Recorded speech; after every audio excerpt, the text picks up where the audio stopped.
Hi friend, welcome to Sri tailorings and tutorials, our designs your fashions. ఈరోజు వచ్చేసి puff స్లీవ్స్ని ఏ విధంగా design చేసుకోవాలో simple ట్రిక్తో ఈ వీడియోలో చూపిస్తాను. దానికోసం ఫస్ట్ నేను ఇలా స్క్వేర్ పీస్ మాదిరిగా క్లాత్ని అయితే కటింగ్ చేసుకున్నాను. చూడండి, నేను తీసుకున్న ఈ క్లాత్ యొక్క లెంత్ వచ్చేసి 15.5 ఇంచెస్ తీసుకున్నాను. అలాగే విడ్త్ కూడా సేమ్ 15.5 ఇంచెస్ని తీసుకోవాలి. ఈ విధంగా లెంత్ విడ్త్ రెండు కూడా మనకు 15.5 ఇంచెస్ అయితే తీసుకోవాలి. చూడండి, ఈ క్లాత్ని ఇలా పరుచుకోవాలి. ఇప్పుడు వచ్చేసి ఒక నార్మల్ స్కేల్ తీసుకొని ఇలా ఒక కార్నర్ నుంచి ఇంకొక కార్నర్ ఉంటుంది కదా, ఆ కార్నర్కి పూర్తిగా ఇలా స్ట్రైట్గా లైన్ అయితే డ్రా చేసుకోవాలి. చూడండి, ఇప్పుడు నేను లైన్ని డ్రా చేసుకుంటున్నాను.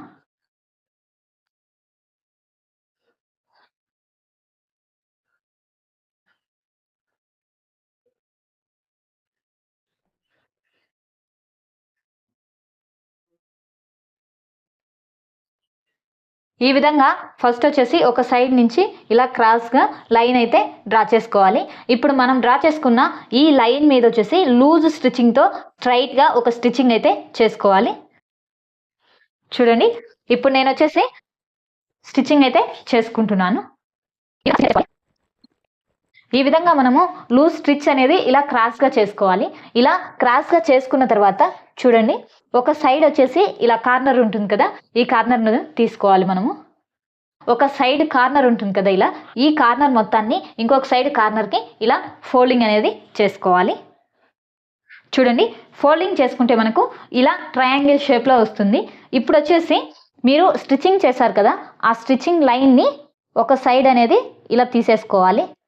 ఈ విధంగా ఒక సైడ్ థ్రెడ్ని ఇలా పట్టుకొని మనం ఇలా అడ్జస్ట్ చేసుకుంటూ రావాలి. మొత్తం కూడా మనకు ప్రిల్స్ మాదిరిగా వస్తుంది.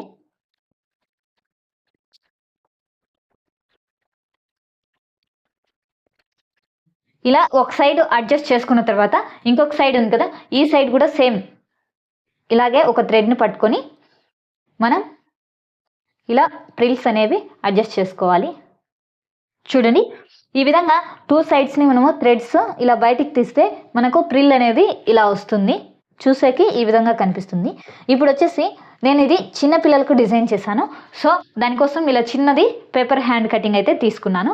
మీరు పెద్దవాళ్ళకి కనుక అయితే మినిమం 1 మీటర్ క్లాత్ అనేది తీసుకోవాలి. ఒక్కొక్క హ్యాండ్కి పడుతుంది మనకు. ఓకేనా?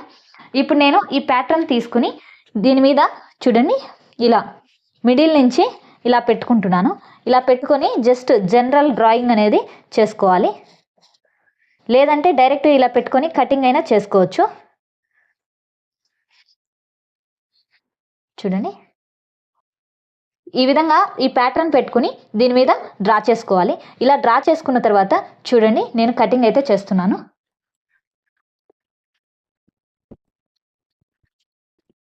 ఈ విధంగా కటింగ్ చేసుకోవాలి. మనకు వచ్చేసి ఇలా వస్తుంది, రౌండ్ షేప్ మాదిరిగా వస్తుంది. ఓకేనా? ఇప్పుడు ఈ రౌండ్ షేప్ను చూడండి ఇలా పెట్టుకొని మొత్తం ఈ ప్రిల్స్ని అడ్జస్ట్ చేసుకుంటూ పై భాగాన స్టిచ్చింగ్ అనేది చేసుకుంటూ రావాలి. ఇప్పుడు వచ్చేసి నేను ఈ ప్రిల్స్ అనేది అడ్జస్ట్ చేసుకుంటూ స్టిచ్చింగ్ అనేది చేస్తున్నాను.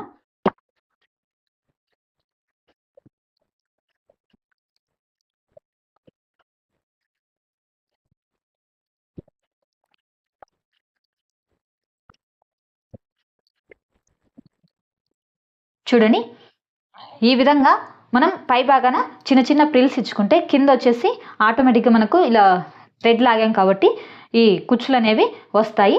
ఇప్పుడు దీన్ని చూడండి, మనం స్టిచ్చింగ్ చేసాం కదా, ఇది చెక్ చేసుకోవాలి. మనం తీసుకున్న స్లీవ్ సైజ్కి సరిపోతుందా లేదా అనేసి చూడండి ఇలా. ఓకేనా? ఇటు సైడు ఇలా ఇలా ప్యాటర్న్ పెట్టుకొని చెక్ చేసుకోవాలి. మీకు ఇది సెట్ అవుతుంది అని అనుకుంటే కనుక ప్రాబ్లం ఏం లేదు. ఒకవేళ సెట్ అవ్వకపోతే ఎక్కడైనా కుచ్చులను కొంచెం అడ్జస్ట్ చేసుకోవాల్సి వస్తుంది. ఓకేనా? మనం స్టిచ్చింగ్ చేస్తే మనకు ఈ విధంగా వస్తుంది. చూడండి, దీనికి లైనింగ్ అయితే వేయరు, టూ సైడ్స్ సేమ్ ఇదే విధంగా వస్తుంది మనకు. ఓకేనా? ఇప్పుడు వచ్చేసి చూడండి, ఈ హ్యాండ్ని ఇలా స్ట్రైట్గా పట్టుకోవాలి. మనకు ఈ హ్యాండ్ అనేది ఈ విధంగా వస్తుంది.